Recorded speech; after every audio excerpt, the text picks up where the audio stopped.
Yo, what's up? Kuya Noah. Ayun, nandito ngayon tayo sa Dreadman's Barbershop. Siyempre, kasama natin ang nag-iisa, Dubids. Diba? Yes. Ayan. Welcome sa Redman Barbershop. Ayun. Redman Barbershop. Yeah. Ang King of Cubao. Redman ng Cubao. Yes. Cubao, Ibabaw. Ayan. Pero check nyo yung page niya. Ayun, ito ang second episode ng ating podcast.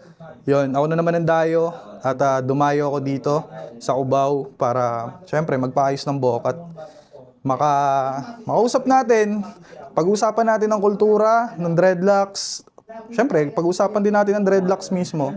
Tsaka yung community ng dreadlocks. Pwede mo ba sa aming ipakilala ang Dreadman's Barbershop o Dubids Dreadlocks? Ako nga pala si Dubids Dreadlocks ng Redman Barbershop na dito matatagpuan sa Cubao, Ibabaw. Malapit kami sa Chocolate Lovers, kung alam niyo yun, yung parang chocolate castle. Kapitbahay namin yan siya. So yun, yung barbershop, ginawa siya para sa mga dreadman, sa mga dreadhead, na merong barbershop na para talaga sa mga naka-dreadlocks. Kaya siya Dreadman Barbershop. Parang ganun. Paano nagsimula yung journey mo? Sa journey naman, Yung from the start, paano ba naging Dubids Dreadlocks? yun ba yung gusto mo nang malaman lahat? Paano nagsimula yung Dreadman Barbershop? Nag-start yung Dubids nung nag-start na rin ako mag-dreadlocks. Alam mo yun? Okay. Parang yun yung switching ng buhay ko ba na parang dun sa dati kong buhay na pagiging empleyado, gano'n. Oo. Tapos nag-switch na ako sa parang ayoko na nag-work sa company kasi basta may mga trauma something doon. Tapos yun, nung nag-switch na ako, nag-decide na ako mag-dreadlocks. Mag-switch sa pagiging dreadlock artist. Doon na din ako nag-start magbago ng screen name, naging Dubids na siya. Hindi ito dahil nag-bids ka rin. Kasi may bids eh. Yun na yung idea naman na doon ko kinuha yung name na yun na Dubids. Kasi dahil nag-dreadlocks na ako. Hindi naman agad nung nag-switch ako parang, ay, Dubids na agad. Parang inisip ko rin talaga agad yung kung ano yung magre-represent ng sa akin. Di ba? Ng ako. Ng identity. Oo. Yun. Tapos medyo din siya. Parang ako lang din siguro yung... Basta yun. Ako lang din siguro yung nag-isip siguro ng ganun. Pero, yun. Dahil nga gumagawa din ako ng beats nung time na yun. Kasi yun yung parang... parang competition nun dati. Parang era ng mga bids. Kailangan mong meron kang something na kakaiba. Parang ganun ko siya tinignan na nilook ko siya na parang kailangan may kakaiba kang style para mag stand out sa iba. Doon sa competition na yun. So may bago kang racket, pakulo, ganun. So yun, beads, yung parang isa sa mga sabi ko, yung mga kasabayan ko, hindi naman sila gumagawa masyado ng beads. So inaral kong gumawa ng beads hanggang sa yun na yung naging advantage na pwede ako makakuha ng client sa ganun. Kaya ganun siya. Kaya Dubids. Kaya Dubids. Medyo mahaba pa siya pero yun lang, ganun lang. Ang Dreadman's Barbershop. Yun nga, yun din. Yung mga past na, yung mga competition namin dati, puro sila salon. Alam mo yun? Oo, salon. Mga salon. So sabi ko, hindi ako magsasalon. Gusto ko iba naman, barbershop naman kami. Or barbershop naman ako. Okay. Parang gano'n, ibang side naman din na salon. Parang ayoko na nung salon era na dreadlocks pa salon. Gusto ko barbershop naman tas dreadlocks. Parang gano'n na... pang boys dapat. Oo, gano'n. Gentleman's pero... nandoon. Mga dreadhead. Diba? Yes. Dreadman's gentleman's. Mga gano'n. Yun yung nire-represent niya. Para at least, pagka sinabing Dreadman Barbershop, talagang para sa mga naka-dreadlocks yun. Yeah. Pag nakita mo sa mall, ganun, mga naka-dreads yung nandyan. So, expect mo na yung barbero dyan or kung staff dyan, naka-dreadlocks. O, nagde-dread sila. Di ba? Yun. Sakto. Di ba? Doon kagad yung pangalan eh. Oh, tsaka part na rin siya ng ng kailangan, 'di ba? Syempre naka-dreadlocks nga tayo. Hindi na rin porke naka-dreadlocks wala ka nang gagawin or hindi mo na kailangan mag-ayos eh. Kumbaga meron pa rin naman chance yung mga gusto na ayusin din yung sarili nila kahit magulo tingnan yung buhok nila. Alam mo yan, parang may hybrid style na maayos ka, corporate ka, pero ano ka, hippie Naka-dreadlocks ka. something or against ka sa mga haircut na ano. Oo. Hindi naman against siguro. Siguro yun yung way mo na lang na ano, patubuin lang yung buhok mo ng maayos, ng malaya. Yan. Ganon din naman sa ano no. Ganon din sa napansin ko yan sa States eh o sa ibang bansa. Oh. 'Di ba? May culture sila doon na o mga itim na may ano sila, barbershop silang 'di ba, tambayan nila, lahat sila nagpapagupit doon ng parang tila every 2 weeks, nandoon nagkikita, tatambay doon. Yun din yung naiisip ko minsan ano eh, parang ginagawa natin o ginagaya natin dito sa kultura natin pagdating sa dreadlocks. Kumbaga nagkakaroon sila ng sariling avenue yung mga dreadhead, kumbaga. O dito yung tambayan natin, dito natin ayusin lahat ng tungkol sa buhok, ganyan. 'Di ba? Doon din kayo nagkakausap-usap eh na 'di ba? Tulad ng ganito, yung ganito sa atin. Doon nagkakaabutan ng mga Ay, nagkakaabutan ng mga ideya. Yan. Ayan, ng mga ideya na 'di ba, makakatulong sa in future, 'di ba, na business, ganyan, opportunity. Yan, talaga. Yan. Kwento mo naman sa amin ano yung naging inspirasyon mo para simulan ng paggawa ng dreadlocks. Kumbaga, ano ba yung saan ka na-inspired? Sino yung nakitaan mo nun? 'Di ba? Para gumawa ng dreadlocks ngayon. O para maging isang dreadlock artist. Parang ano kasi, nag-switch talaga yung pagiging dreadlock artist ko dahil gusto ko talaga umalis sa pagiging pag-work nga, yung pagiging empleyado ko doon. Pero regular na rin kasi ako doon sa work ko na yun eh. Parang ayoko na siya gawin. Parang tama na to. Ayoko na, iba naman. Gusto ko yung wala akong boss, gusto ko wala kapag nagbigay ako ng mga yung mga gusto kong mangyari sa buhay ko. Parang meron akong 5 na nun na hinahanap. Gusto ko, nakakapag-travel ako. Yan. Ganda yun. Tapos, kumikita ako habang nagta-travel ako. Yun yung mga gusto kong gawin eh. Parang nung time na yun, yun yung nasa isip ko. Ganun. Tapos, yun, kahit saan pwede ako pumunta. Mga ganun. Walang nagbabawal sa akin. Tapos kumikita ako sa ginagawa ko na yun. Ang unang pumasok sa isip ko doon, mag-Uber driver. Kasi sabi ko, puta, pasok na pasok yung idea. May pera ka, travel ka. Sarili mo yung oras mo. Oo, sarili ko yung oras ko, may kotse ka. Parang ganun. Maganda nga yun. Maganda idea yun. Malamang pumasok na rin yung sa isip nila bakit sila nag-grab, di ba? Grab driver. Pero Uber pa noon, nung time na yun, ha? Uber. Uber yung sikat yun yung dun. una eh. So, yun. Tapos, yun yung pinag-iisipan ko. Tapos, sabi ko, isipin kong mabuti. Kasi regular naman ako sa work ko. Tapos, minimum pa ako. Okay na talaga ako eh. Inaantay ko na lang yung sahod ko. So, parang naiinip lang talaga ako sa trabaho ko, kuya. Sa ginagawa mo. Oo, parang ulit-ulit na lang to. Oo. Araw-araw na lang, nag-ML, tapos overtime ka pa. Basta wala na akong ginagawa dun. Tapos sabi ko, iba naman. Gusto kong baguhin na yung sarili ko, magbago naman na ayoko ng ganito na cycle. Parang napanood ko na to kahapon na. Parang paulit-ulit, parang ganun yung nangyayari. 5 years na paulit-ulit na ganun. Ito na naman tayo. Parang ganun yung araw-araw mo. Ito na naman tayo. Oo. Tapos, yun nga, may isa akong choice na mag-Uber driver. Or, yun, may pumasok na, sa akin, na isang, idea, si Sir Abel. Yun na, pumasok si Sir Abel na. Kasi social media nun, parang si Sir Abel yung Abel, si Pinoy Dreadman. Si Pinoy Dreadman. Sir Abelino. Sir Abelino. Shout out, Abel. Shout out kay Master Abel. Yan, meron siyang seminar nun eh. parang hindi ko pa naiisip yung pag-alis sa work ko, yung pag-Uber na yun. Oo. Napapanood ko na siya, parang sabi ko, okay din. Kasi nakadreads na rin naman ako nung time na yun eh. 5 years na ako dreaded nun eh. Kumbaga, may mga interesado na rin ako sa mga ibang nakadreads na makita sila, makilala. Oo. So yung time na yun, Yung circle, yung oo, ganun.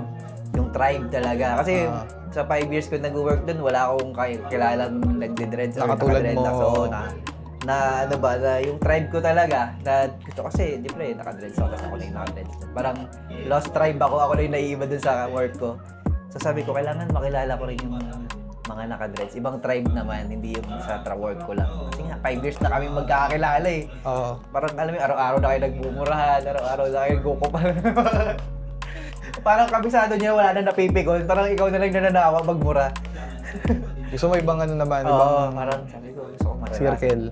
So yung Teach Me How to Dread ni Sir Abel, parang gateway siya sa akin. Anong taon yun? 2017. 2017. Oh, 2017 yan. tagal na rin talaga. Yung seminar na yun. Tapos, after ng seminar, ay yun yung parang gateway ko para makilala yung tribe nga, yung mga Oo. dreadhead people, yung gano'n. Sabi ko, yun. Tapos nung nag-seminar ako, kay Sir Abel, may kasamang camping. Okay. Sabi ko, sarap nun na. Parang first time ko Okay, ma-experience yung gano'n, parang nakaiba Camping yun. trip, ganun. Oo, sa Calatagan, Batangas. Birthday niya rin nun eh. So, hindi ka pa nagka-camping nun? Nung ano? Hindi ka pa campers nun? Di pa ako nagka-camping ng yung sobrang todo. Pero yung overnight somewhere, nakakapagano naman ako. Oo. Yung mga ginagawa ng team building. Oo. Pero yung talagang Yung sasabihin mo camp na, na. magpe-prepare ka ng sarili mong tent, manghihiram ka pa nga, mga ganun Oo. ba? Kumbaga sarili mo talaga siyang shit. Yan yung first time. Sabi ko, sarap pala talaga ng ganito. Yung wala kayong room. Sa Buhaki talaga. Diskarte na lang. Oo, doon ko na-experience. Sabi ko, masarap din itong gawing panghabang buhay na ano. Na ginagawa. Trabaho, parang Oo. gano'n. Kasi hindi siya nakakasawa pa bago-bago eh. Parang yun lang naman yung nagiging ano ko eh. Nabu-burnout ako pag paulit-ulit. Pagka paiba-iba. Parang iba-ibang page yung binabasa mo. Iba-ibang Okay. story. Gets.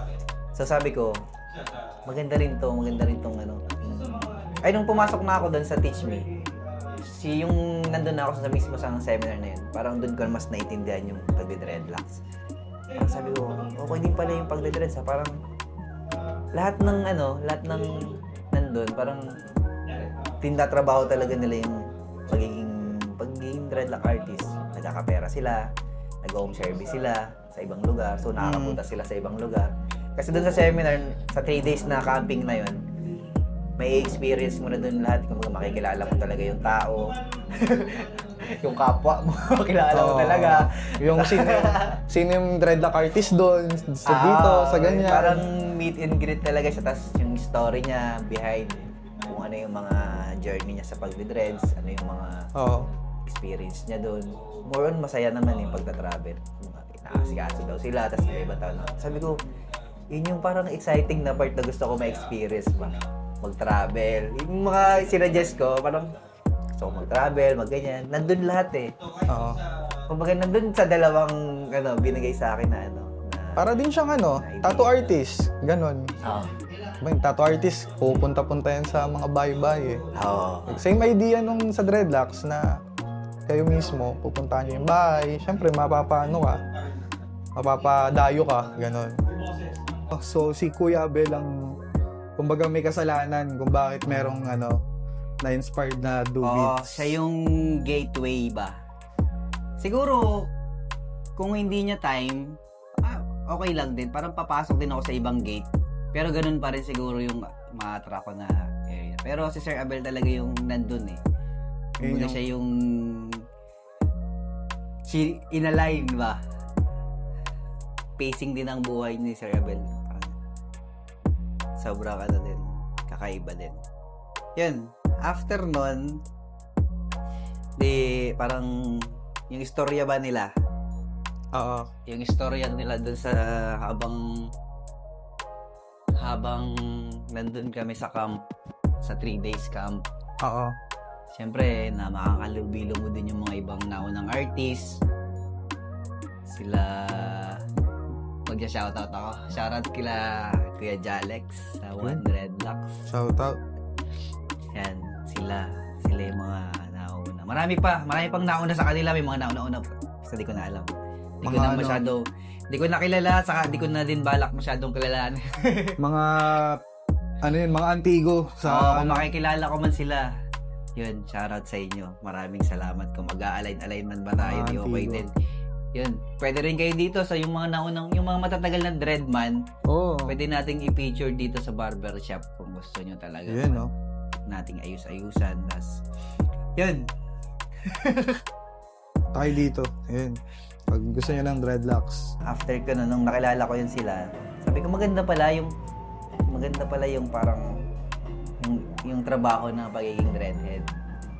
Tapos, nung time ko din na yun, parang matagal naman na siyang, yung dreadlocks, matagal naman na siyang Nag-exist. Oo, pero nung pumasok kami, ito na yung time na mayroong social media eh. Alam mo yun? Kumbaga may social media may softmed na. May videohan na mangyayari. Oo, may mga vlogger na. Parang iba yung timpla nung panahon na namin sa mga nauna pa sa amin. So, may ano na rin, kumbaga merong power na rin, may kakaibang technology na rin na naambag yung pagpasok namin nung time na yun nung time frame na yun. So, naging mas, fresh brain pa kami, o yung batch namin. Alam mo yun, yung gigil kayo lahat na, nakakaalis ko lang sa trabaho, bagong work to, parang hindi ako pwedeng, mag-fail dito, kailangan. Hindi ako pwede tumenga. Kasi pinusta ko yung parang 5 years regular job ko para sa comfort ko, tabi versus sa yung yung gusto ko talaga, pero pero risky. Kasi nga, hindi ko alam kung ano mangyayari. Parang pinil ko lang, sure, parang gusto ko lang din na maramdaman yung kakaibang feeling na gusto ko ganito naman. Parang ayoko na dun sa part na ulit-ulit lang ako kaysa mamatay ako lang paulit-ulit dito. Dito na lang ako mamatay, nakakaiba naman yung na-experience. Parang ganon. Alam mo yan, basta ganon. So sabi ko, parang ito na ako. Ito na yung gagawin ko. Ay, di pa mga. Nung time na yun, sabi ko parang okay din yung pagiging dreaded. Sabi ko, kaya nila. Bakit hindi ako? Parang, tao rin naman sila, parang siguro nauna lang sila sa akin. Pero ako, kaya ko rin sigurong i-apply yung mga ginagawa nila. So talagang nag-focus ka na doon sa pagde-dreadlocks nung time na bumitaw ka na sa trabaho. Mas pinili mo na siyang i-full time, ganon, gawing career. May may parang challenge muna eh. May parang, di muna ako agad-agad nag-resign na gano'n, hindi gano'n.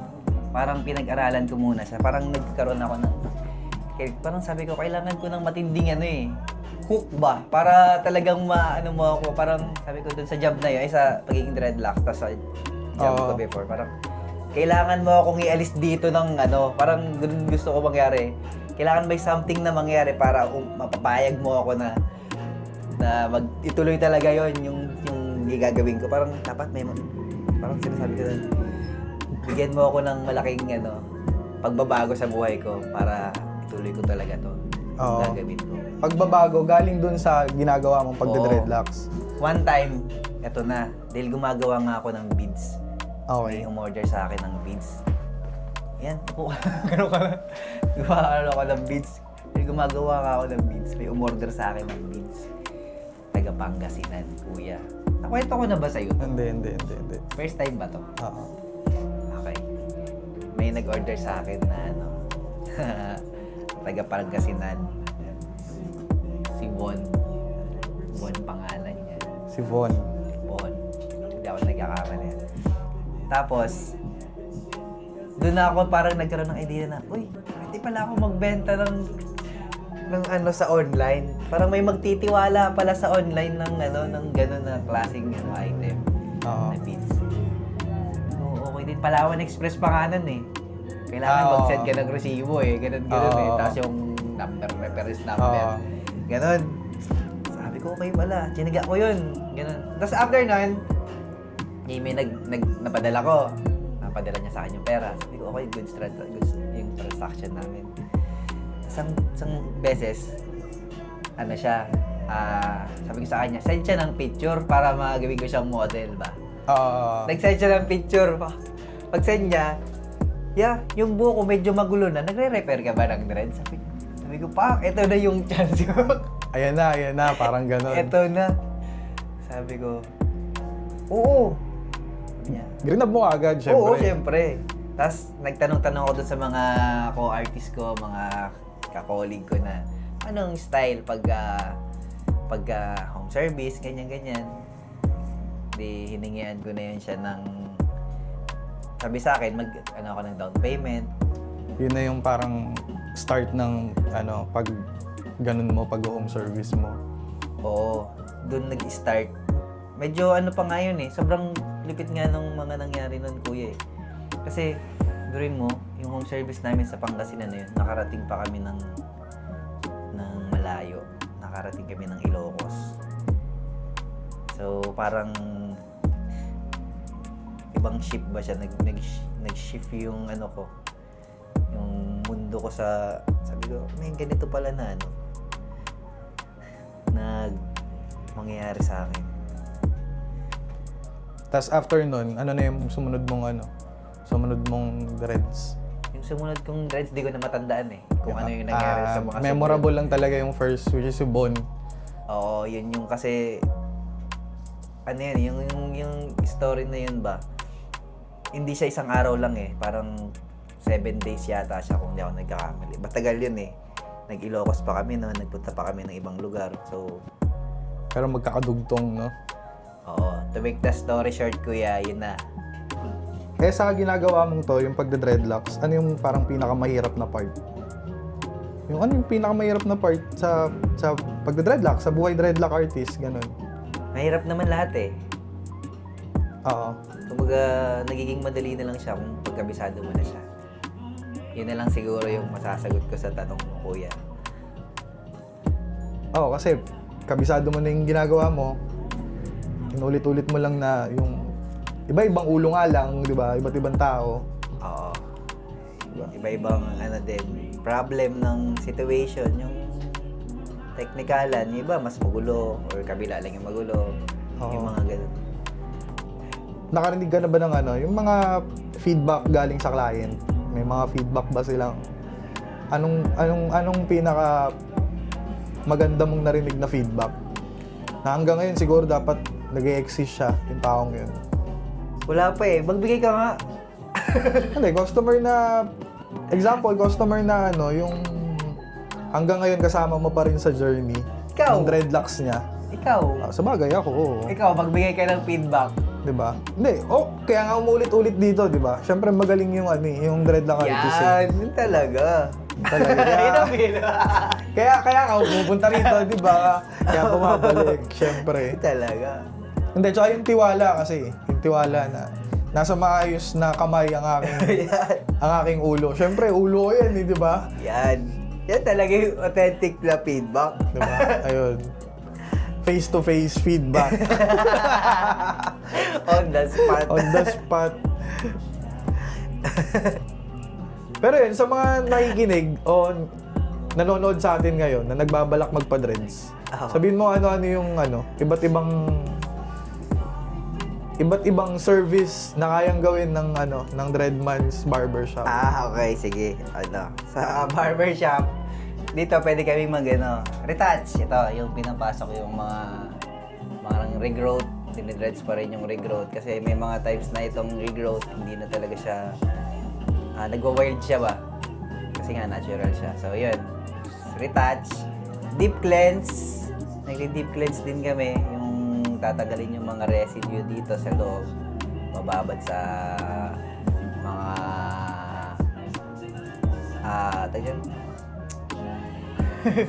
ibababad sa mga napiling mga product. Mga sangkap. Mga sangkap. Yan. Tapos, gupit. Gugupit din kami dito. Braids, cornrow, afro. Nag-afro kami. Ano ba? Manicure, pedicure. Hindi, joke lang. Pwede din yun kasi may mga nag-aalok din eh. So, pwede natin gawin yan dito. Kunyari, may mga kasama kayong mga partner, di ba? Mga buddies. Pwedeng magpa-spa, ganun. Food spa. Kasi may mga pwede tayong tawagin dito na service eh. Na sila magsiservice dito. Oo. Habang kasama mo yung nagpapaayos kunyari ng buhok, Oo. ganon. Ngayon, medyo, kung nakikita niyo yung shop, medyo ano pa siya, parang exclusive pa lang siya eh. Kasi sa future, ganun na yung mangyayaring full service dito. Umaga, Gumagana lahat, maandar lahat. Oo, lahat. Kung magkakaroon dito ng table, basta mas mahaba to. Tapos sa ibang mga branches, iba din yung ano doon. Yun. Offer doon na mga ganun sa ibang branch. Andun Sa na malls, tayo, di ba? ganun. Andun na tayo papunta na tayo, ibang branch na, Oo. di ba? Then looking, alam mo Looking boy, forward, di ba? Oo. Laging ganun.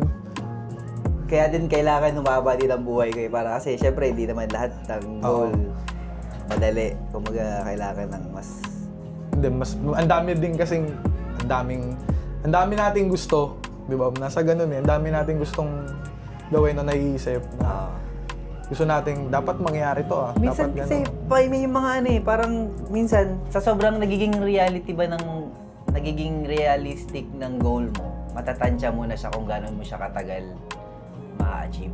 Oo, isa yun. So, yung ibang part doon, kailangan kong tumagal ako ng 20 years pa, na malakas pa ako na ganito. So, sabi ko, kung itutuloy-tuloy ko pa rin yung something na, yung mga past life ko na gano'n, baka di na ako umabot sa goal ko. Hindi na siya magiging realistic para sa akin. Hindi na siya achievable. So, sayang lang din tong mga ship na pinagagawa kong mas palingado yung ano ko, body ko or yung ship ko, di ba? Yun lang. Ano pa? mawawala sa path, di ba? Pag sa landas ba, mawawala sa landas na gusto mong tahakin kung nandoon ka sa lumang ikaw ba. Tama. Yes. Yun, pwede mo bang i-break down ang differences ng natural dreads o iba pang klaseng tawag sa dreads? I-breakdown natin. Yung differences lang, ano bang pagkakaiba nila? Kunyari, itong si natural dreads. Anong kaibahan niya kay gantong, ano naman, isang way ng pagde-dreads o isang klase ng dreads? Sa dreadlocks, ano naman, pagka natural, ito sa'yo, natural to eh. Yan. Tapos, ito. Papakita ko na lang. Ganito yung natural. Ayan. Mararamdaman mo naman siya eh. Kumbaga, mapifeel mo siya eh. Pag natural. Pero pag extension, obvious yun. Obvious na obvious talaga siya pag extension. Sobrang ganda. Sobrang commercialized na ng itsura niya. Alam mo yun, parang pwede ka na pang model. Ganun na lang. Ang extension eh, parang palamuti na lang sa mga lumalabas sa TV. Parang ganon. Sa sobrang ganda niya, ganon. Ganun talaga, pwede mo siya ilabas sa TV. Kumbaga pwede mo siyang gawing pang front page. Pero pwede rin naman to. Kumbaga hindi naman natin Ano man? dinidegrade yung natural. Kumbaga yun, ano siya, kumbaga parang commercialized na nga siya kung kina-commercial mo.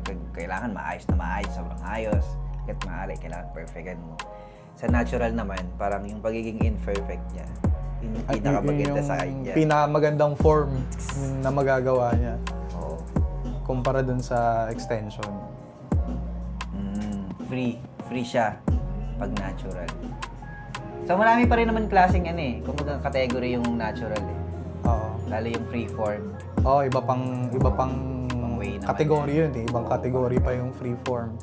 Tapos, ayun. Ang freeform, yung hahayaan mo lang, di ba? Hayaan mo lang siyang Oo. mag-dikit-dikit, gano'n. Sa mga taong grasa, Yun ang freeform. yun yung freeform. So, Yun yung best example ng freeform, tapos ng natural, ito mga natural. Oo, at ng extension. Tapos ng extension. Okay. Pero, hindi naman natin inaano yung mga naka-extension eh. Yung iba kasi parang, stepping stone din nila yun eh. Oo. Para at least ma-feel muna talaga nila kung gusto talaga nila yung dreadlocks. Kung hindi, kung yung Yung parang magsiswitch pa lang o kaya ano pa lang, papasok pa lang sa community natin, parang ganon. O nakapasok na siya sa community, tapos natutuwa siya sa dreadlocks. Oo. Ganon. Oo, tama. Kasi baka makakuha sila ng ano yung sarili nilang, uy, may bago akong beliefs. May bago akong pinapaniwalaan ngayon. Oo. Siguro, panahon na to para magpalagay ako ng dreadlocks. Oh, yung may mga calling. Pero, Eh, may pa yung buhok. Oo. Like, gusto na. Doon na papasok yung try. extension. O kaya, Oo. yun, ganun. Yan. Eh naman, syempre doon din papasok yung gaano katagal ba yung isang proseso ng isang dreadlocks. Halimbawa lang kung ang pag-uusapan lang natin hanggang balikat na natural. Gaano siya katagal yung ano niya, yung Kung process. i-ano natin, kung again, ida-dissect pa ba natin ng matindi yung tanong mo, yung Oo. sagot ko, per piece ko na lang, parang eto Okay, na lang. per piece. Oo. Oo. Sa length na lang tayo mag-usap-usap. Huwag na dun sa shoulder. Kasi may mga shoulder na Oo. ano eh. Namaba, di ba? Oo, wag na tayo mag-usap din dun sa kasi may isang session na ang gusto ng client ay 40 pieces. So, Oo. Yung quantity. oo. So, matagtatagal. Mag ano na lang tayo, mag-base na lang tayo dito sa isang piraso. Okay. So, ang isang piraso, tumatagal yan ng 15 hanggang 20 minutes. Yung paggawa nito ng isang buong. Ano yun? 12 inches yun. 12 inches. Hanggang 12 inches. Na long hair. Okay. Sukatin nyo yung mga ano nyo. Yung mga buhok nyo. Kung 12 inches na. Oo. Kasi haba ng ruler yun. 12 inches. Yun. Pumapatak yun ng 15 hanggang 20 minutes. Pwede namang mabilis. Pwedeng 15 minutes lang. Pwedeng 2 minutes. Pwedeng ang 1 hour. Ano lang eh. 1 minute lang eh. Pero syempre, dito may standard, di ba? Hindi naman siguro pabilisan yung labanan eh. Pagandahan. Oo. Parang yung time na yun, yung time frame na yun, 15 hanggang 20 minutes. Doon mo na i-check kung maayos ba yung pagsandiyo, yung roots ba. Kung baga hindi mo siya tarabahin na okay na yan, tapos ka na. Oo. Hindi, check mo pa rin. Kasi nga, inaayos na nga natin eh, di ba? Alam mo yun, paganda ba tayo? So, paayos ba yung gawa? So, kailangan mo na rin bigyan siya ng oras, panahon. Kailangan dito, ubusin ko yung 5 minuto ko dyan. Kaya hindi mo rin masasabi kung 15 to 20 minutes ba talaga. Opo, minsan nga 10 minutes lang okay na eh. Kasi may mga buhok din na mabilis lang talaga trabahuhin eh, pero maayos na agad. Oo. For example, yung mga kulot. Yung mga kulot, mabilis lang din gawin kahit papaano yan. Conforme sa mga straight na buhok na sobrang titigas Tsaka yung na. konti lang i-repair. Diba? Minsan 25 minutes na, di mo pa mabuo eh. Alam mo yun, may mga Oo. ganun eh. So, case to case basis siguro yun. Oras. Pero yun, 15 hanggang 20 minutes ang isa. So, kung gaano kadami yung gusto nyo, kunyari, 50, i-times nyo na lang yung 15 minutes times 20, times 50. Doon na lalabas. Eh, papunta naman tayo sa maintenance. Well, ako kasi alam ko na yung maintenance eh. Ang tagal ko na nakaganto. Kumbaga, ito yung ginagawa ko. Which is yun din yung kung ano yung sinabi mo sa akin noon. Ng mga unang gawa natin. Pero para sa kanila, ikaw, ano bang maintenance routine ang may re-recommend mo para sa healthy dreadlocks? Yung maintenance routine, siguro tawagin natin siya aftercare. Okay, aftercare. Oo. Parang sasakyan, no? May aftercare. Oo. Yung aftercare mo sa dreads, ang pinaka na-advise ko lang sa mga client ko. Kasi yung ibang advice hindi para sa isang ganun. Alam mo yun? Yung isang advice, hindi para sa iyo. Baka para sa iba, baka para sa kanya. Para sa iba yun.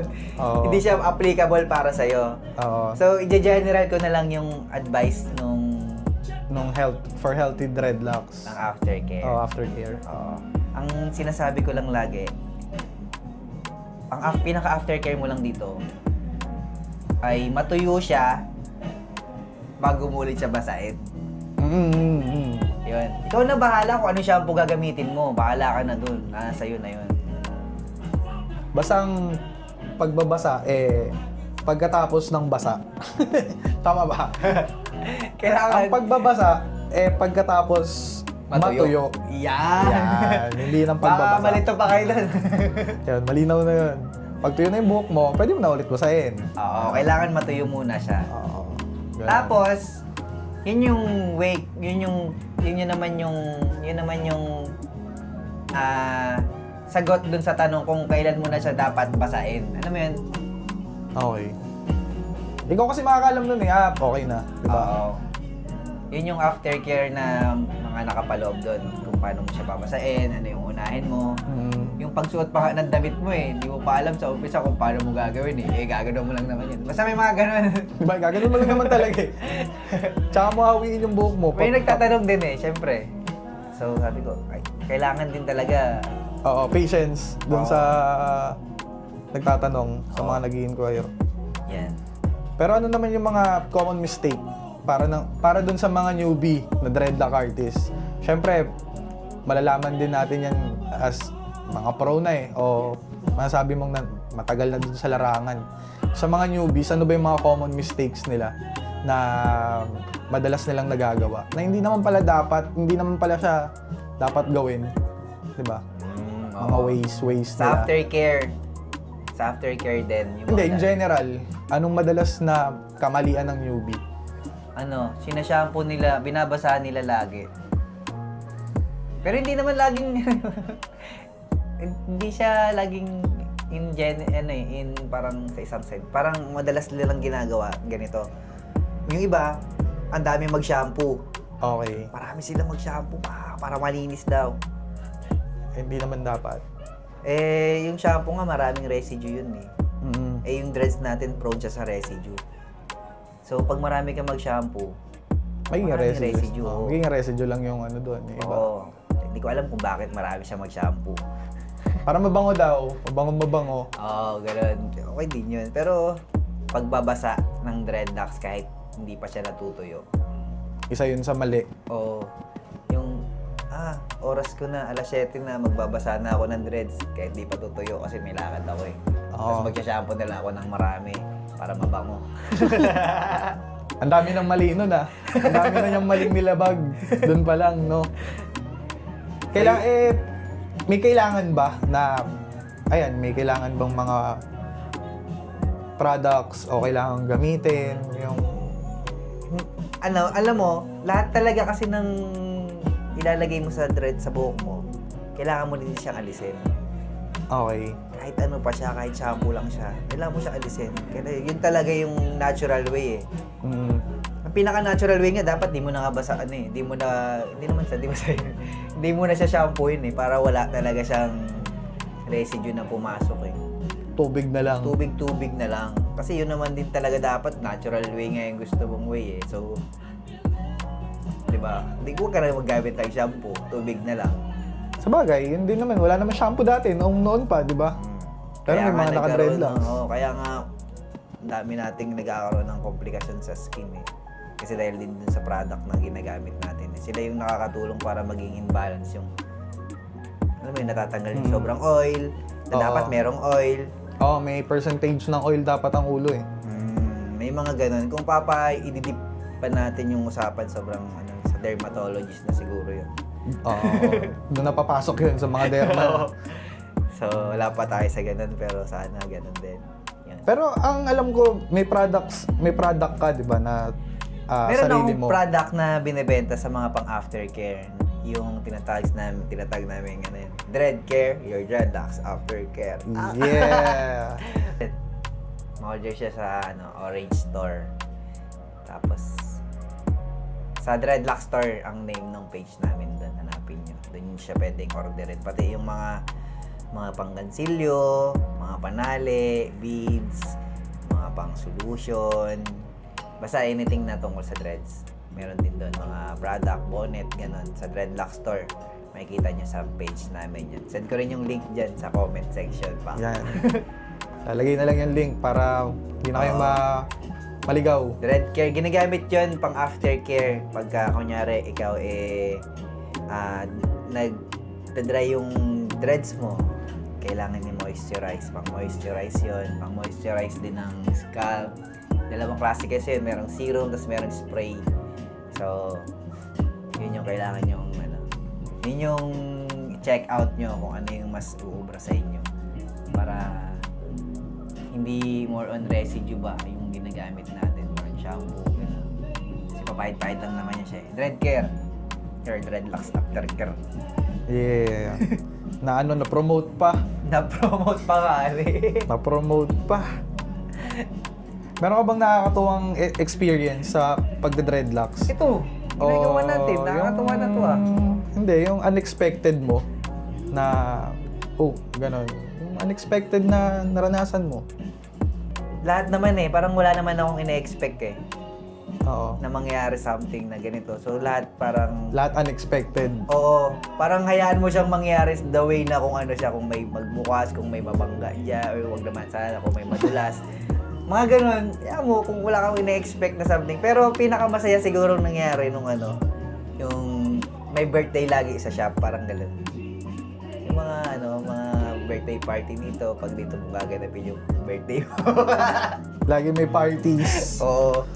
Ganon. Kasi masaya mag dito eh. Masaya mag-birthday dito. Masaya ang birthday dito. Panis si Jollibee. Bira ang saya dito talaga. Yung mga natatakot magpa-dreadlocks, ano yung madalas na sinasabi mo sa kanila? Okay. Yung parang, hindi naman natatakot, parang nag-aalangan ba? Nagdadalawang isip. Ganun. Anong madalas sinasabi mo sa kanila? Huwag na muna kayo magpa-dreads. Yun. Hindi. Dalawa lang yun eh. Totoo. Huwag mo ituloy or itry mo. Pwede mo naman siya ikat eh. Oo. Yung pwede mo naman talaga kailangan matakot. Ang nag-aalangan lang sila dahil marami silang iniisip. Parang alam mo yun, analysis paralysis. Oo. Analysis paralysis. Oo. Hindi kaiisip mo, di mo na natuloy. Ibig sabihin lang din nun, kung nag-aalangan ka, hindi buo yung loob mo na, hindi buo Hindi ka para dun. Oo, hindi ka pa handa.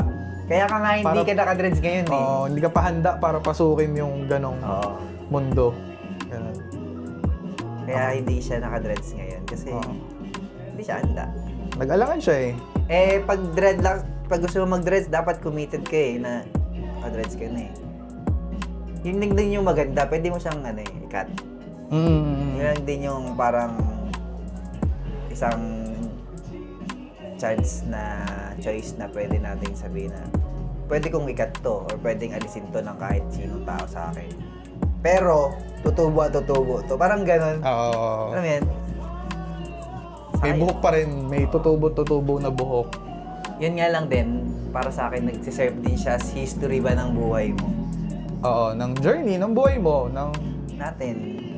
Yung DNA mo, di ba parang nandito? Oo. Ito yung unang taon mo. Ano ba yung story nito nung unang taon na to? Oo. Sino ba yung mga lugar na napuntahan mo? Sino ba? Anong mga lugar? Oo, tama naman. Yung mga journey, yung mga napuntahan mong tungkol din sa pagde-dreads nung panahon na to. Selfie siyang memories. Dito nakapaloob lahat. Pero ikaw na yun. Ikaw na maglalagay ng history dyan. Nasa iyo na yan.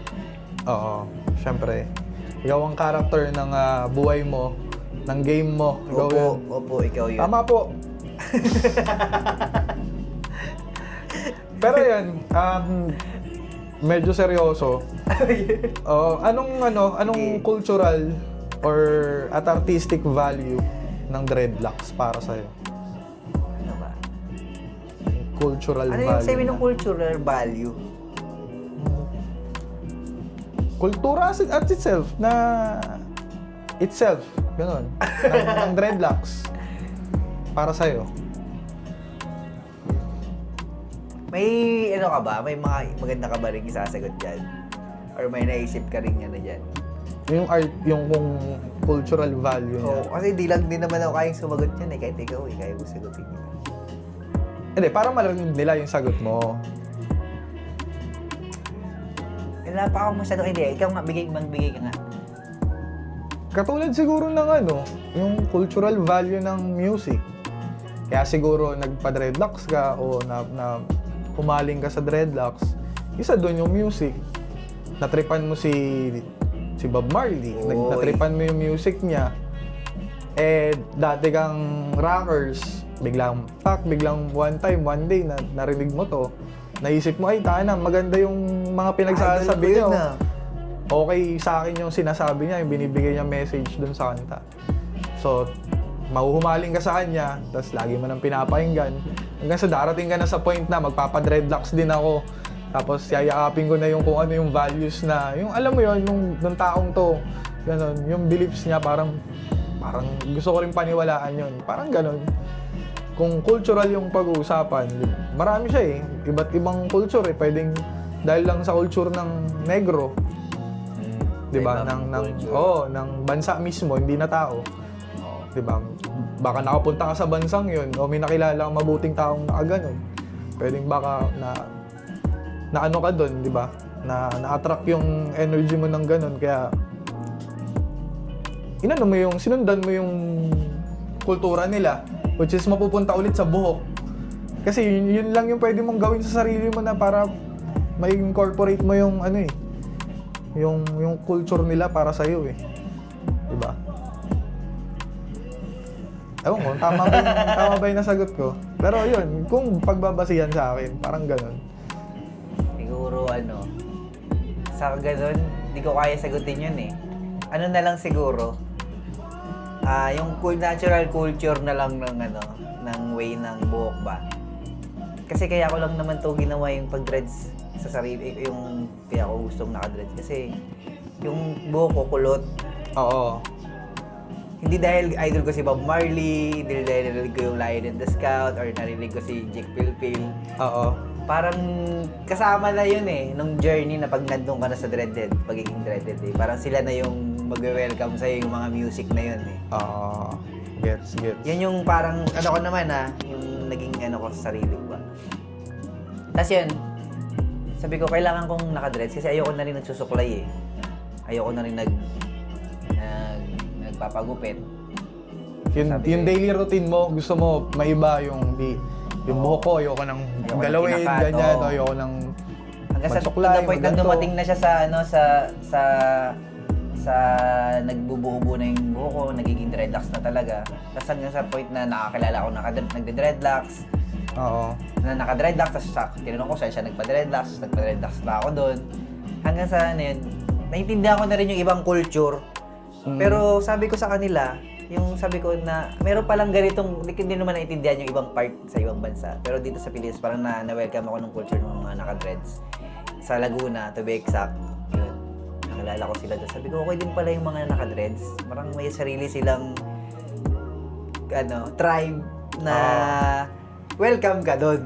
Alam mo na belong ka talaga doon. Kasi na-dreadlocks ka eh. At yun yung yun yung circle eh. Oo. So, siguro kung culture yung pag-uusapan, kanya-kanya kasi niya ng yan eh. Ng paniniwala o pinapanggagalingan. Oo, pinanggagaling. Yung akin naman, hindi ko masabi yung ibang part nila. Pero, yung part ko naman, siguro natural way lang din yung reason ko. Kaya naka-dreads ako. Tapos yung culture na yun, siguro, isa yun sa culture na pwede natin sabihin na natural culture ya. Natural culture. Tapos, ano ba? Tama ba? Oo, tama naman. Ano ba? Kung i-align ko naman siya sa mga kung sasagutin ko naman siya as dreadlock artist na. Parang yung culture ng Asian dapat iba talaga sa culture ng ibang country or ibang lahi, nation or continent ba. Kasi meron din tayong sarili natin eh. Parang doon lang din kasi tayo nakaasa kasi may internet eh. Alam mo yun, may bridge ng internet na ito yung updated. So, ito na yung paraan namin. Kayo dyan, ito na rin yung gawin nyo. So, di na tayo nagkakaroon ng sarili nating paraan, sarili nating culture na i-represent yung sarili talaga natin. Sariling identity ng gawang Pilipino. Di lang Pinoy, kumbaga yung Asian na lang. Oo, Asia. Buong Asia na lang. Oo, kasi halos isa ng texture ng buhok ang Asia eh. Asians. Oo. Diba? Siyempre, yung sa ibang bansa, sa Asian, gaya ng Japanese or iba na pa man. Sa ibang madalas part, straight ang buhok nila eh. Diba? Ay, ganun. Oo. Sa atin sa Pilipinas din, kahit paano, random din, maraming pagpipilian na buhok. Oo. Kumbaga, simula sa hair type, meron lahat tayong ganun eh. Kumbaga, kaya nating matagpuan dito sa Pilipinas yung ganung mga buhok. So dito, nagkakaroon na tayo ng pagbabago ba sa dreads, kahit yung tubo nga niya, kahit yung neglect niya eh. Nakikita mo rin na iba yung neglect ng ibang bansa, yung mga afro sa Asian hair, sa ganito, sa black na hair. Di ba? Malayo. Ako, masasabi ko malayo kasi nakakita na ako minsan sa personal na naka-dreadlocks tas ganun yung kulay niya. O Kaiba. ganun yung nation niya. Oo. Iba sa atin. Iba rin talaga yung iba rin talaga yung texture o yung tubo nung kanila. Saka, dagdag mo pa doon yung kaya siya Asian way kasi iba rin yung culture natin dito, lalo yung nasa tropical country tayo eh. Alam mo yun, iba rin yung kung paano natin siya i-aftercare. So iba rin yung magiging hubog niya. Oo. Hindi ko alam dun sa mga nagko-cold na lugar kung naliligo ba talaga sila dun or binabasa din na yung dreads nila or kung paano nila alagaan. Kasi dun ano rin kasi yun eh. Mag-aambag din kasi yun sa kung paano magiging itsura ng dreads mo eh. So sa atin, dahil nga tropical country tayo, yung routine natin everyday, iba din. Diba? Tapos meron pa tayong mga stigma na ang baho niyan, ganyan. So ikaw naman, dahil gusto mo makasabay or gusto mo matanggap ng society na hindi, mabango to. Dahil ligo nga ako 3 times a day. Oo, mga ganon. Diba? So, magbabago talaga yung ng dreads mo, Tubo. yung way niya. So, Asian way nga. Di ba? Nagets ba? Oo, nagets ko. Kasi nga, syempre, ang Pilipino nga kasi, di ba, mahilig maligo. Oo. Di ba? Isa yun eh. Isa yun sa kultura Marami natin. ilog. Hindi katulad ng kultura ng ibang lahi. Yung ibang lahi talagang hindi naliligo talaga o nag-ano, di ba? Siguro dahil di naman natin masabi na sinasadya nila. Siguro dahil may mga pagkakataon na nagko-cold talaga, nag-freeze talaga yung Oo, pwedeng- temperature sa kanila. Kaya ganon, di ba? So iba naman yun. Ibang usapin yun. Kaya yung sa atin, Asian way, parang Asian culture ng dreadlocks to. Yung tayo na. Yun lang. Thank you. Ano ba? Sa tingin mo, bakit mas dumadami na yung nagkaka-interest? Ang dami na nagkaka-interest ngayon, 'di ba? Sa dreadlocks, 'di ba? Dumadami na. Interesting talaga kasi yung dreads kasi kakaiba siya eh. Diba? Parang hindi ko na siya kailangan i-explain. Parang na lang sa itself niya. Basta kakaiba, interesting talaga yun sa paningin ng tao. Parang self-explanatory of Oo. ganun na yung Saka medyo lumalayo ka na dun sa society na lagi nagsasabi na magpagupit ka. Parang against the culture ka naman na against ka din sa mga sinasabi nila na ba't ako papagupit? Oo nga. Rapper ako eh. Rasta man ako eh. Ba't ako papagupit? Di ba? Parang, buko to eh. Parang yun na yung time na nagkaka-interest sila kasi nagkakaroon na sila sa sarili nila ng decision na ako na to eh. Parang decision, gusto ko to eh. Parang kasama to sa bucket list ko eh. Kaya gagawin. Ako masusunod sa sarili kong buhok. Parang Oo. ganun, hindi ikaw. Yan. So, Yan. yun yung isa sa mga nagbibigay sa kanila ng interest ba? Mm. Na pag naka-dreadlocks ka, may freedom ka sa sarili mo na ikaw ang nasusunod or ikaw ang may karapatang masunod kung ano yung gusto mong gawin sa buhok mo. Yeah. Na wala kang pakialam sa sasabihin ng ibang tao kahit merong stigma or may kakaibang sinasabi yung mga tao sa nakatulad. Siguro isa yon sa mahiwagang part kung conforme sa mga gusto lang magpagupit or everyday na kailangan magpagupit. Kasi nga, yung dreads, ano siya eh? Ayun na siya. Commitment siya eh. Ayun na siya. Yun na siya. Wala, hindi mo na siya mababago ng Pwera na lang, mababago mo ng style. Oo, Ba? kung pabago-bago. Paano mo siya tatalian. Oo. Yun lang yung mababago mo sa kanya. Pero hindi ka tulad ng normal na buhok. Pwede ka naka-cornrows, pwede kang, Oo. diba, naka-tirintas, pwedeng straight lang yung buhok mo. Apo. Nasa iyo eh. May iba-iba mo. Nang parang depende dun sa gamot na nilalagay sa ulo mo. Unlike sa dreadlocks, ito na siya mismo. Ayan na siya. Pwede naman siya baguhin pero hindi na talaga magiging natural way. Siguro kung magiging siya na siya, pagka natural talaga siya. Oo. Pero kung mga extension lang yung extension yung buhok, pwedeng pa iba-iba. Kunyari, every month mo pa bago. Kung may pera talaga or may pera talaga. Oo, kung Marami kang pera. Oo, Sige, kung laban. Pero kung panay ka lang reklamo, wala kang pera, wag na ikaw. Iba na lang. kung nagtitrip ka, ayaw mo sa pera, ganun. Pwede ka magpaiba-iba ng dreads. Oo, yan. Kada buwan. Oo, palag yun. Magpasabunot ka palagi. Pagdating naman sa branding, Dreadman, barbershop, di ba? Ano sa tingin mo ang pinaka-unique doon? Dito mismo, sa Dreadman Barbershop. Ano bang pinaka-unique sa kanya? Siguro yung logo niya, no? Tingin mo. Hindi, anong pinaka-unique sa mismong Dreadman Barbershop? Ito, Sa amin na to? sa the whole... Bukod sa logo. Bukod sa logo. Kasi unique Oo. yung logo. Siguro gusto ko to maging parang dito matatagpuan yung medyo home vibe na barbershop. Home barbershop, parang ganun. home vibe. In the future parang ganun Oo, yung... Yun yung magiging unique niya. Tapos, marami pa siguro sa service din. Tapos yung rin namin, yung way namin kung paano namin i-dreads yung yung Asian way. Wow. Yeah. Ganon. Asian way, Asian culture. Yung home, yun, mafe-feel at home ka. Doon Ganun. pa, yung pag nandito ka, Oo. Ganon. at ease ka na, okay, komportable, ganun. At least, di ba? Yeah, ang galing nun. Anong biggest challenge ng business sa panahon ngayon, yung 2025? Anong challenge? Ano ba? Siguro so far, ang challenge ko pa lang na-experience dito, pag nagsasabay-sabay yung client na dumating.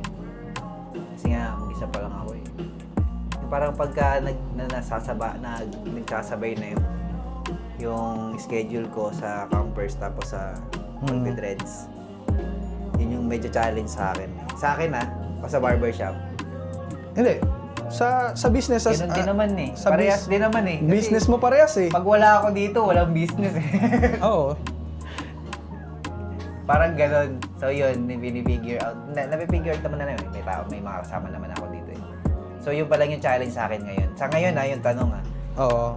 ngayong situation na ngayon. Pero siguro sa future, Siyempre, unti-unti nating mariresolve yun yung mga challenges yung mga parang struggle ako dito sa part na to Pero to, sa pacing ko ngayon, Oo. yun yung akin. Yun muna akin. Kumbaga naaaral naman ayusin o ma-resolve. Siguro sa mga future pa, iba ng problem na Yan. Mga upcoming projects ng Dreadman Barbershop o ng Campers Playground, anong mga natin dyan? Plano? Ano ba? Mga projects, collabs, ano bang mga Okay. mga abangan? Hindi.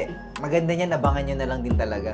Marami akong gagawin, tapos marami akong travel na gagawin. Oh, yun. Mga looping, gano'n, maglulup-loop kami somewhere, tas camping. Tapos, sasabay ko na rin yung dreadlocks doon sa mga travel namin. Parang travel namin sa ibang lugar, magpapadreads doon, sabay camping kami doon.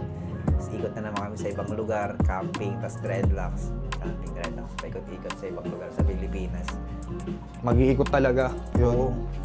Yun nga, kaya nga tinitrain ko na din yung katawan ko na magutom para always hunger. Hindi, sa travel, di ba? Minsan, sa haba ng lalakarin, hindi mo na magagawang kumain Oo, isa pa yun. Isa yun Yung pag nagugutom ka na, mainitin ang ulo mo, parang bad trip ka na kasama. Ano ba? Laglag na natin to yun. Sakalin na lang, sakalin! Sakalan yung beek-beingay. Parang ganun. Siguro pag nag-travel kami, ganun, kailangan mo rin tiisin yung gutom kasi may darating talaga sa point na i-expect mo na worst case scenario na yung pagkain yung pinakakailangan mong maging source ba ng travel mo kasi kasama yun sa travel mo Yan, sige na. Mahaba na yung istorya. Yeah. Yun, syempre, abangan nyo yung mga travel sa channel niya. Oo. Syempre, doon mo makikita yun. Wala na ibang gagawin kundi mag-follow sa kanya. Follow niyo ako sa YouTube ko. Ayun. Basta lalagay na lang dyan yung link sa comment. Paglabas ng video. Dyan, drop na lang dyan. Teka, naka-off yung isang camera. Nag-off na. Oo. Nalobat. Ito nagkukusang mag-off. Kasi, Sa settings siguro. Hindi ko pa kinakalkal yung settings. Hindi, sa 37% na lang din siya. Kakaiba rin yung, ano yun, no, mas Ito, mas marami siyang multi-function. Oo, mas matindi to. Ito yung version 1, 2. 2.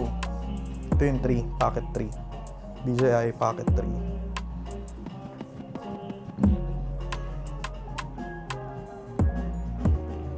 Siyempre para dun sa mga nanonood na gustong magpa-dreads, pero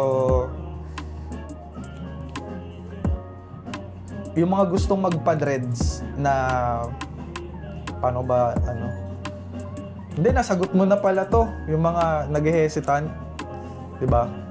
Nag-aalangan, ganun. Nasagot Kung na to. nag-aalangan ka, mag-inquire ka. Ayun, syempre kung nag-aalangan ka nga talaga, mag-inquire ka para mas malaman mo yung kung may anong gusto mong malaman, kung paano nililiguan. Madalas ganyan tanong eh. Oo. Ano naman nililiguan yan? Pero, syempre, do your research na talaga Oo. bago mo sumabak dyan. Tsaka mo na lang i-correct kung ano yung mga Tsaka andyan na yung internet eh. Oo. Mabisang gamit ang internet ngayon, mabisang tool. Ginugoogle na rin yan. Google din kayo para hindi na rin mahirapan yung mga tao. Ano ba? Tulungan na lang ba? Katawanan na lang. Google nyo din. Tapos, tsaka nyo tanungin kung ano yung mga kailangan nyo pang mga hindi nyo naintindihan. Yan. Dapat nyo malaman. Oo. Pero, syempre, may basic knowledge ka na rin. Hindi na uso yung ano ngayon. Paaso-aso, padogi-dogi ka lang dyan. Padogi-dogi. Pag gano'n. Ano ka ba naman? 2025 na uso na ang AI. Yung unggoy nga, nag-tablet na eh. Ay. Ikaw ayaw mag-google. Research ka, yun. Oo. Tsaka doon naman sa pag-usapang community, di ba? Meron na tayo eh. Nasaksihan natin parehas yung maliit lang na community, di ba? Parang tayo din yung dati, yung pinakaluma na eh. Hindi naman pinakaluma, grabe naman sa pinakaluma. Yung kumbaga naunad lang ng konti sa iba o sa generation ngayon. Siyempre, ano naman para sa'yo o POV mo ng community natin ngayon compare dati? Siguro sa Pilipinas. Hindi, meron din nakikita ko na may separation din talaga yung mga culture sa Pilipinas, yung culture ng natural way, tapos yung mga models. Mm-hmm. So iba rin yung nire-represent nila. Meron talagang mga category mo talaga yung sa Pilipinas eh. Dreadlocks. Good. Kumbaga may kanya-kanya din silang Oo. ng sub community, parang ganon. Oo. May main community, ganon. May main community na parang ang daming nakapaloob doon eh. 'Di ba? Sa community natin. Tapos ang dami niyang sub. Oo. Ang dami nakapaloob doon katulad ng musicians. Oo. 'Di ba? Iba yung circle nila. Musicians sila pero na dreadlocks sila. 'Di ba? Sila lang din yung nagkakaintindihan as banda. Ganon. Artist, banda o ganon. Meron namang lifestyle talaga nila yun. Oo, may ganon. Kumbaga wala naman silang pakialam sa mga yan. Gusto ko naka-dreadlocks. Oo, ganon. gusto ko na. Magtatalim ako ng bukid, tas naka-dreadlocks ako. Gusto ko ganun. Wala na akong pakialam sa kanila. Oo, may ganon. Meron din naman nasa side ng mga crafts. Diba? Yung nag-handcraft. Mga artistic. Mga artist. Mga craftmans. Oo. Mga nag-handcraftman, no? Artist din yun. Oo, At nandoon din siya sa community. Parang yun nga ang pinaka nakakatawa. Meron pa yung mga professional na kunyari, gusto nila naka-dreadlocks pa rin sila. Kahit Doktor. may ganun, may doktor, may director, conductor. Lahat ng tour. Hindi, yun nga, may mga professionals din naman talaga na ganon. Yung manager, mga ganon. Pero yun, may marami lang parang sub-community na nakapaloob dun sa mismong community. Madami talaga. Pati nga yung sa pagkikitchen yung mga nagluluto. isa din yan, may community rin sila sa atin eh, na, di ba, yung mga nagbe-business ng pagkain. Meron din silang sarili nilang community, pero na-dreadlocks din sila. Just yun lang, wala naman na ganong tanong. Ayun, syempre, saan kanila, saan kanila makikita? Yun, pwede nyo akong hanapin meron akong sa Facebook, meron akong tatlong page. Yung Campers Playground, Dreadman Barbershop, tapos yung Dreadlocks Store kung saan nyo mabibili yung mga product nyo sa Dreadlocks. Kasi yung Campers Playground naman, yun yung outdoor product. Outdoor FB page. Mga product ng outdoor, doon may Tapos lahat ng socials, nandun yun, kahit anong social media platform. Facebook, Instagram, TikTok. Tapos may Orange Store din kami, Campers Playground, tapos Dreadlocks Store. Orange Store, tapos sa TikTok meron din kami. Hanapin nyo din doon. Ano ba? YouTube channel ko ay Dreadman Playground. Parang Dreadman Barbershop tapos Campers Playground pinagsama. Dreadman's Playground. Yo. Kasi doon ko na ina-upload lahat random na May barbershop, may dreadlocks. Pero isa lang ang YouTube ng Opo, isa lang sila lahat. Isa lang yung YouTube ng dalawa. Isa lang yung YouTube ko. ng lahat ng Oo, doon ko na ina-upload kasi yun eh. Oo. YouTube. YouTube. Ikaw nga yun, tapos ang dami mong YouTube. Ang dami mong YouTubes. Siyempre yun, bisitahin nyo palagi yung page niya. Check nyo. Bisitahin nyo rin yung page ko. Subscribe Yeah. nyo si Kuya Noah. Ayun, maraming salamat kay Dubids. Panoorin nyo to. Yeah. Ito yung And then, yun. si Kuya Follow Noah. Daming camera. Dito din, follow na. Ayun, yeah. Maraming salamat sa panonood. Sana may natutunan kayo. Ako si Kuya Noah. Kita tayo sa mga susunod. Trip tayo Samahan nyo ako. Yeah. Bye-bye.